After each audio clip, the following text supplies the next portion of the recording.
Daily current news में अभी की खबर है, ब्रिक्स की नई यूनिवर्सिटी रैंकिंग। ब्रिक्स राष्ट्र एक नई विश्वविद्यालय रैंकिंग प्रणाली शुरू करने की योजना बना रहे हैं। ब्रिक्स देशों के शिक्षा मंत्रियों ने दक्षिण अफ्रीका में हुई एक बैठक में विश्वविद्यालयों के लिए एक स्वायत्त रेटिंग प्रणाली स्थापित करने का समझौता किया है। सभी सदस्य देशों के प्रतिनिधियों ने इस प्रस्ताव का स्पष्ट समर्थन किया।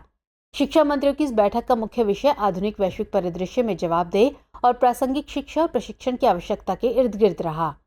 वर्तमान रैंकिंग व्यवस्था को लेकर उठाई गई चिंताओं के बाद ब्रिक्स देशों ने यह निर्णय लिया है। दरअसल वर्तमान सिस्टम में निष्पक्ष तरीके से डेटा को शामिल करने में विफलता के बाद काफी आलोचना हुई थी, जिसके चलते इस पर संयुक्त सहमति बनी है। ये पहल विभागीय नेताओं के बीच एक संयुक्त सहमति से प्रेरित है। इस रेटिंग प्रणाली को मात्रात्मक की बजाय गुणात्मक बेंच पर बनाए जाने की आवश्यकता को रेखांकित किया गया है। बैठक में वैश्विक शिक्षा समुदाय को एक नई मूल्यांकन व्यवस्था की आवश्यकता पर भी जोर दिया गया। अब बात करें BRICS यानी ब्रिक्स की, तो ये दुनिया की 5 अग्रणी उभरती अर्थव्यवस्थाओं यानी ब्राजील, रूस, भारत, चीन और दक्षिण अफ्रीका के लिए एक संक्षिप्त नाम है।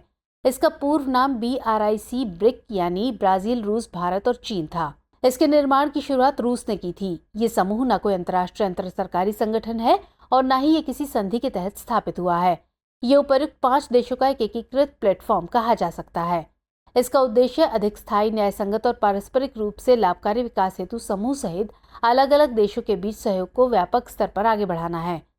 ब्रिक देशों के नेताओं की पहली बैठक जुलाई 2006 में सेंट पीटर्सबर्ग में हुई थी।